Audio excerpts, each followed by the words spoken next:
Matthieu, chapitre 1. Voici la généalogie de Jésus-Christ, fils de David, fils d'Abraham. Abraham eut pour fils Isaac. Isaac eut Jacob. Jacob eut Juda et ses frères. Juda eut Péretz et Zérar de Tamar. Péretz eut Hetzrom. Hetzrom eut Aram.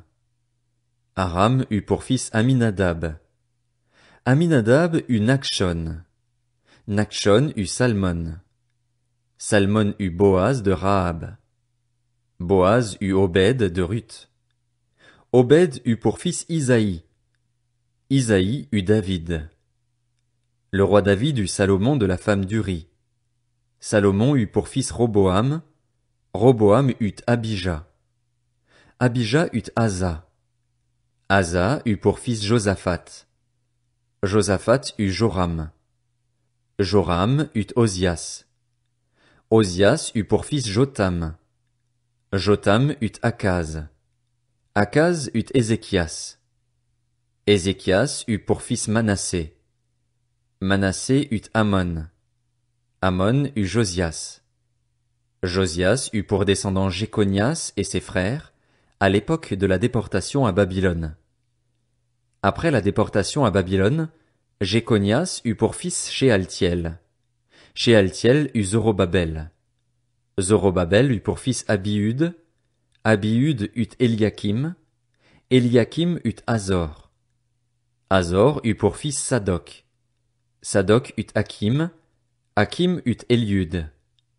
Eliud eut pour fils Éléazar. Éléazar eut Mathan. Mathan eut Jacob.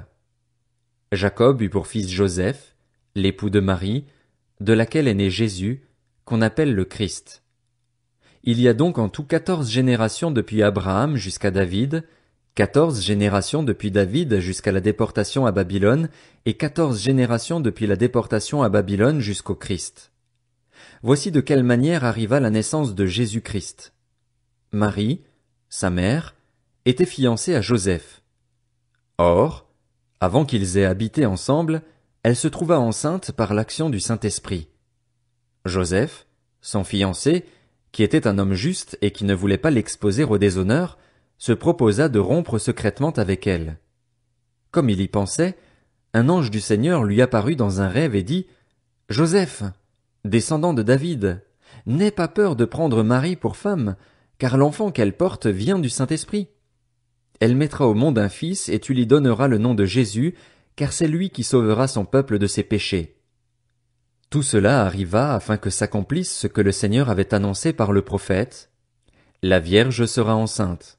Elle mettra au monde un fils et on l'appellera Emmanuel, ce qui signifie Dieu avec nous.